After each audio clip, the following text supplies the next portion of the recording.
Bonjour à toutes et à tous et bienvenue dans Actuel, au sommaire de ce numéro. Au Brésil, pendant le carnaval, la moitié des femmes déclarent être victimes de harcèlement. Cette année, un collectif féministe s'est organisé pour faire comprendre que non, c'est non. Reportage de notre correspondante à suivre. Après le cinéma ou la musique classique, le monde du théâtre commence doucement à prendre conscience des mécanismes de domination masculine. Entretien avec la metteuse en scène Edith Amselem. Et pour commencer, direction le Brésil, où chaque année, le nombre de viols augmente pendant le carnaval. Un moment de transgression où certains hommes ont l'impression que tout est permis. La mairie de Sao Paulo et les associations féministes se sont unies pour faire reculer ce fléau. Sur place, Fanny Lothaire. Dans la foule des orchestres de rue de Rio, sous les déguisements et les paillettes, de nombreuses femmes arborent ce tatouage. Non, c'est non. Un signe de ralliement contre le harcèlement sexuel durant le carnaval. Non et non. Mon corps est un instrument politique. Ce tatouage signifie que notre corps nous appartient, pendant le carnaval et tous les autres jours. Les femmes sont continuellement agressées. Nous réaffirmons que notre corps n'est qu'à nous et que nous décidons ce que nous voulons en faire. Un mouvement lancé par Carolina et Tatiana à la tête d'un collectif féministe qui profite de chaque occasion pour sensibiliser. C'est un signe de ralliement qui montre qu'on peut compter les unes sur les autres en cas de problème. Et ce n'est pas seulement destiné à sensibiliser les femmes, mais les hommes aussi. Ce n'est pas normal qu'on ne puisse pas sortir dans la rue pour faire la fête habillée comme on veut. Et en ayant peur d'être attaqué, violenté. Selon un dernier sondage, près de 50% des femmes déclarent avoir subi des harcèlements physiques ou verbaux durant le carnaval. Un phénomène récurrent que la mairie de São Paulo a décidé d'affronter pour la première fois cette année. Sur la route des orchestres de rue, plus de 19 tentes comme celle-ci accueillent les femmes en détresse.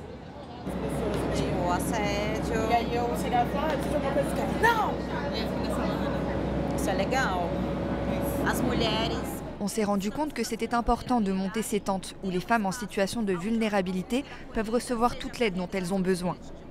Que ce soit pour porter plainte, pour recevoir des soins médicaux, pour être écoutée par une psychologue ou par une assistante sociale. Ce jour-là, aucune victime, mais de nombreuses jeunes femmes alcoolisées et donc plus vulnérables.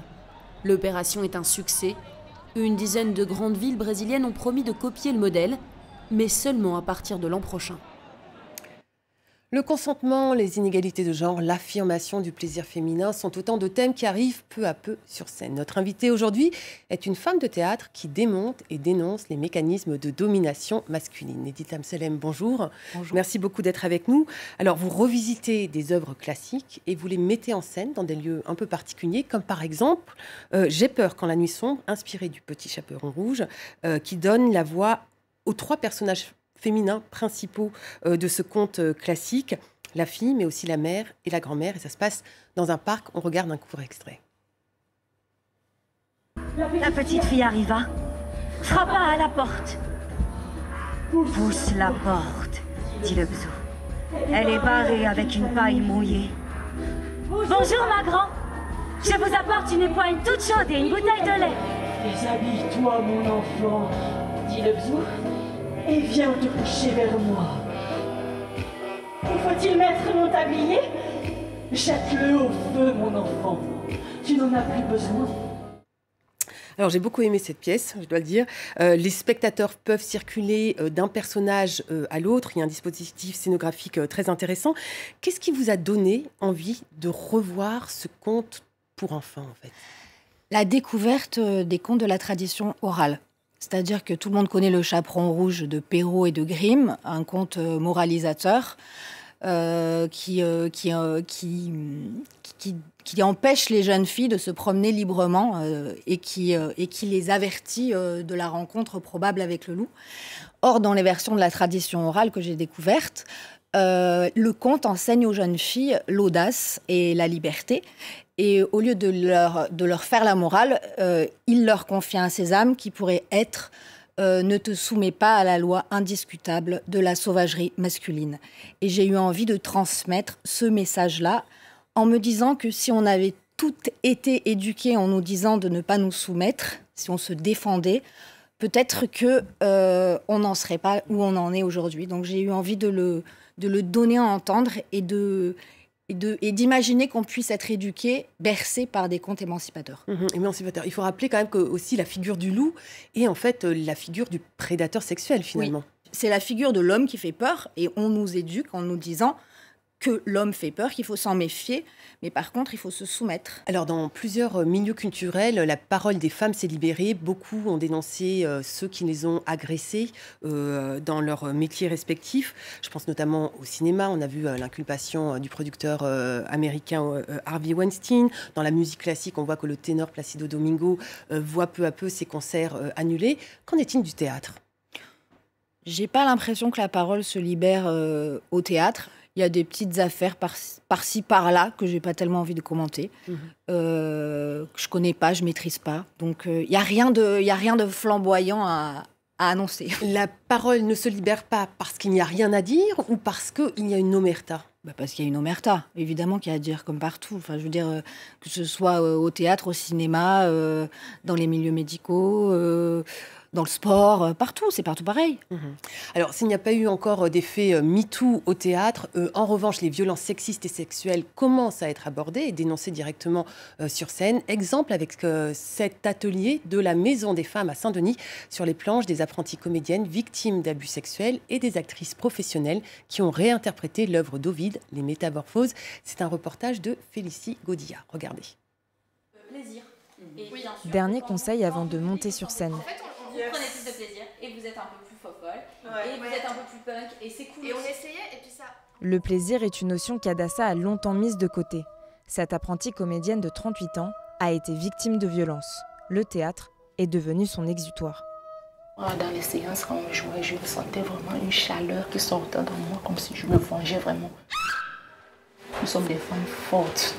Elles-mêmes, elles le savent. Même les hommes qui nous font subir certaines choses, le savent que nous sommes fortes. Comme elle, Sylvie et Diriatou ont suivi pendant 1 an un atelier de théâtre donné à la Maison des Femmes de Saint-Denis. Le centre accueille des personnes vulnérables et victimes de violences sexuelles. Ça m'a soigné de tout mon corps, le cœur, la tête. C'est toucher du doigt le phénomène. C'est aussi dire aux autres que on sait qu'elles souffrent, elles ne sont pas seules.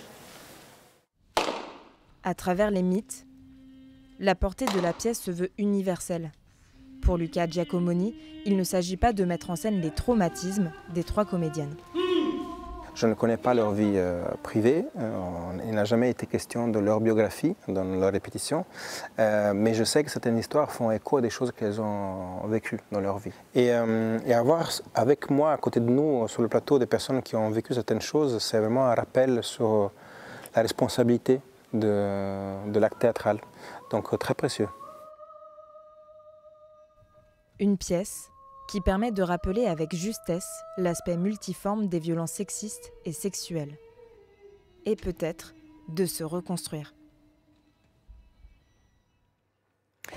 Au théâtre, la domination masculine ne se traduit pas que sur les planches, mais aussi au sein même de ce milieu. Quelques initiatives ont été prises pour rééquilibrer les inégalités. Ainsi, plus de metteuses en scène ou d'autrices ont été programmées, notamment au off du Festival d'Avignon ou d'Aurillac. Mais cela reste une exception. Edith Amsalem, quel chemin faut-il encore parcourir pour arriver à l'égalité dans le milieu du théâtre ? C'est un chemin qui est énorme. Et ce qui est dingue, qui m'étonne toujours, c'est que le théâtre, c'est le lieu sacré de la parole libre et émancipatrice. Et pourtant, à cet endroit-là, qui devrait être un exemple pour les autres milieux, les théâtres sont dirigés principalement par des hommes. Dans les programmations, on voit que les hommes metteurs en scène sont beaucoup plus programmés que les femmes metteurs en scène. Les femmes autrices sont très peu montées. Le chemin est monumental et alors on nous dit souvent oui mais il y a machin qui a monté ceci, oui mais il y a telle femme qui a pris la direction d'eux. Moi ce oui mais il ne me satisfait pas, on est trop loin de l'égalité et c'est pas normal. Et certains disent aussi si moins d'autrices sont programmées ou moins de metteuses en scène, c'est qu'elles sont moins nombreuses. Qu'est-ce que vous répondez à ça ? Alors elles ont été moins nombreuses jusqu'au début du XXe siècle. mais Virginia Woolf l'explique magnifiquement dans son essai Un lieu à soi. Elles ont été moins nombreuses parce qu'elles étaient muselées et invisibles, mais elles étaient là, les femmes, elles avaient envie d'écrire. Qu'est-ce qu'il faut faire pour que dans le théâtre, en tout cas, ça avance ? C'est en train d'avancer. Des femmes sont de plus en plus représentées. Par exemple, dans les scènes nationales, c'est vrai qu'il y a le nombre de femmes qui dirigent les scènes nationales augmente légèrement, un petit peu. Mais en fait, c'est les gens qui choisissent, les gens qui dirigent les théâtres devraient déjà, à cet endroit-là, être plus représentatif de l'égalité homme-femme. Donc, en fait, c'est une espèce de pyramide. C'est ce qu'on appelle le plafond de verre. Voilà. Voilà, exactement. Merci beaucoup, en tout cas, Edith Amselem, d'avoir été avec nous. Je rappelle donc le titre de votre dernière création, Virginia à la bibliothèque, en hommage à Virginia Woolf, qui commence à tourner dans toute la France, ainsi que J'ai peur quand la nuit sombre. Merci beaucoup d'avoir été avec nous.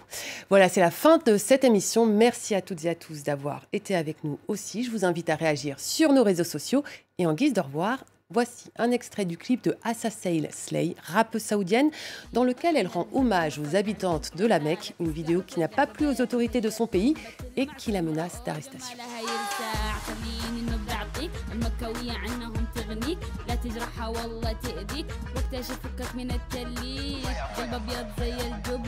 كلامها عسل ولبنة بيها حتكمل السنة معها حياتك حتقلب جنة